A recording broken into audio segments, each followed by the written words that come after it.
It's actually happening as we have multiple huge reports from Shams, as well as some reports from JJ Redick, revealing some big information as it pertains to the return of both LeBron James, but other key Lakers as well. We're going to break down and discuss what it means going forward, as well as some interesting comments that were made following the Suns win that are a bit more interesting than a lot of fans may have thought. Stay tuned for all that in this episode. But before you get into it, folks, if you're part of the percentage who aren't subscribed to the channel, this is the place to be for daily Lakers content. If you're enjoying the content, you want to help us towards our goal of 20,000 subscribers, make sure to hit that subscribe button. And thank you guys again for your continued support over here on the channel. Ladies and gentlemen, ton to go over today. Now, obviously, we've been talking a lot about injuries because that's been the big storyline for the Lakers for the past few weeks. And the Lakers are coming off a big win against the Phoenix Suns, a big one on the back of Luka Doncic. But some backups and reinforcements are going to be on the horizon in the form of LeBron James and others. Let's dive right into the new reports today, ladies and gentlemen. So before the game earlier against the Suns, LeBron James from Shams is expected to miss at least another week with his groin injury per Shams Charania. James is having his first on-court workout in Los Angeles on Sunday. So a bunch of different things to go over here. And for one, the fact that, Shams has been a bit interesting with it because, again, I'm not doubting his reporting. His reporting is definitely accurate, and he's the most accurate reporter we have in the game today, especially since Woj retired. But we're going to have a report, or I guess comment later on in the video from JJ Redick about, an interesting thing surrounding, of course, LeBron James as well. But his comment is a lot different than Shams in the sense of the way that it's actually being portrayed. Now, LeBron James is expected to miss at least another week with his groin injury. So, according to Shams, he is now back on his first workouts, since, in a long time, but his first workout since the injury happened. And this is very important for a few different reasons, because not only now are the Lakers going to hopefully start to see the return of a lot of different guys, whether that's LeBron, whether that's, we'll dive into some other ones, Hachimura and players like that, but he is going to miss another week. Now, a week from today would be next Friday, which is still within that 1 to 2 week time window that we've been hearing. It's still within the upcoming week, of course.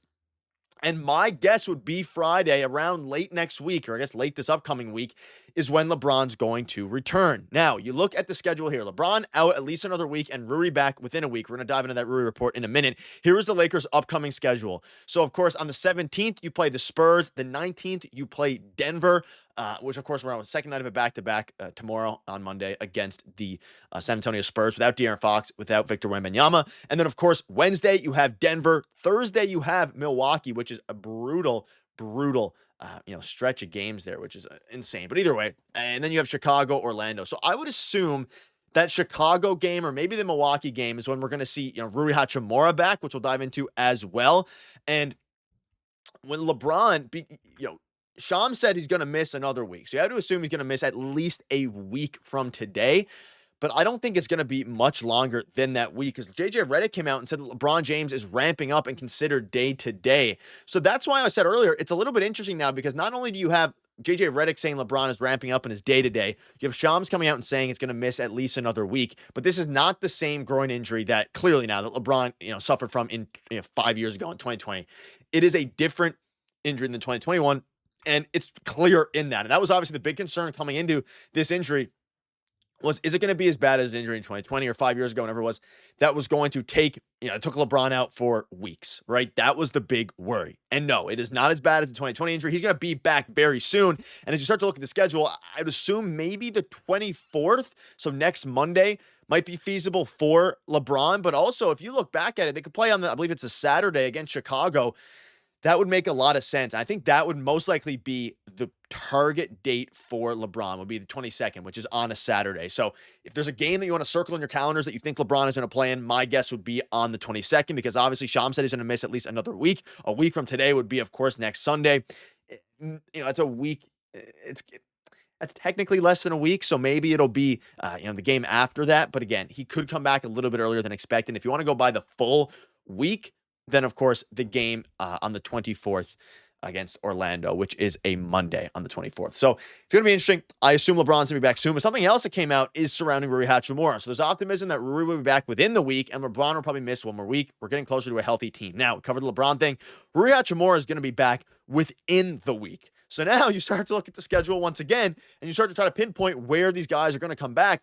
I would assume Rui Hachimura is probably going to come back against Milwaukee, would be my guess. I don't know. I would say one of the games in the back-to-back, and I would assume the tail end of it. And Rui's been a critical part of this team. They've had a lot of guys step up in their absence, whether that be Jordan Goodwin, whether that be obviously Jackson Hayes, different positions, but I just mean in general. And to see Rui now back within the week is a very good sign. So my guess is Rui against Milwaukee and then LeBron against Orlando or Indiana. That would be my initial guess. Let me know down below where you think they will be, returning as well, if you had to guess. I'm sure over the next few days, of course, they play tomorrow. We'll probably have another media availability from JJ Redick, which will give us some more insight into when exactly he's going to be returning. But it is interesting, especially for LeBron. He's now having his first on-court workout and is expected to miss another week. Regardless of that, the on-court workout is going to be important because no matter what, him getting back on the court, starting to run around, we saw him, doing a little bit of not running, but stretching far. And when he went to watch Bryce in the state championship, I think LeBron's going to be good. They're being super careful with him. Super careful. But you're now one game back, which we'll dive into in a little bit here, of the 2 seed. The Lakers, we were discussing again, they lost 4 in a row. Are they going to fall into the play-in spot? This division is insanely tight that you are just as close to the play-in spot as you are the 2 seed these days, it seems like. And it's going to be interesting. But again, Rui's going to be back within the week. LeBron James is going to be back, of course, probably in not this upcoming week, but the week after, or maybe the weekend on the, I wouldn't say the Saturday. I wouldn't be my guess, but my guess would be probably the Monday or the Tuesday when they play. But let me know down below what your thoughts are on that. A lot of different reports coming out, a lot of different updates, but I'm happy LeBron is back. It's going to make a huge difference for this team. But speaking of players who have stepped up, Austin Reaves in the 7 games without LeBron is hooping basically 28.4 points, 6.7 rebounds, 8.7 assists. And in tonight's, I guess this afternoon's win against the Phoenix Suns, it was a very early game today, but Reaves and Luka combined for 61, 15, and 14. And it may be these injuries, you never want to see injuries, but it may be a blessing in disguise because not only do you get a healthy Rui Hachimura when he returns, hopefully, you get a well-rested Rui Hachimura.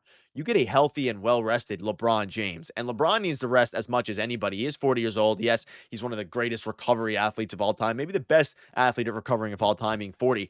But now having him have a few weeks, a week or two, off, right? Just completely off of the court, and now he's back. That could pay huge dividends. We could looking back at this in 2 weeks and thinking, wow, LeBron looks fresher than ever. Because he looked super fresh when Luka got traded over, playing at an all defensive level, elevating this team defensively, and then he got injured. You give him some more chances now to rest like he has. You put him out there defensively, that is a scary sight. And of course, what he's going to bring on the offensive side of things is never going to be understated. And I mean, it makes sense, right? He is he is the best player of all time. And a couple other things. Luka spoke out on how he's getting along with Coach JJ. Amazing. We talk a lot even when there's no game. So far, it's been amazing with him. Ladies and gentlemen, this team is going. The team is starting to play good again. It was a huge win. Some called it a must win against the Suns just to stay within striking distance of that 2 seed. You can control your own destiny here because you play Denver again on the 19th.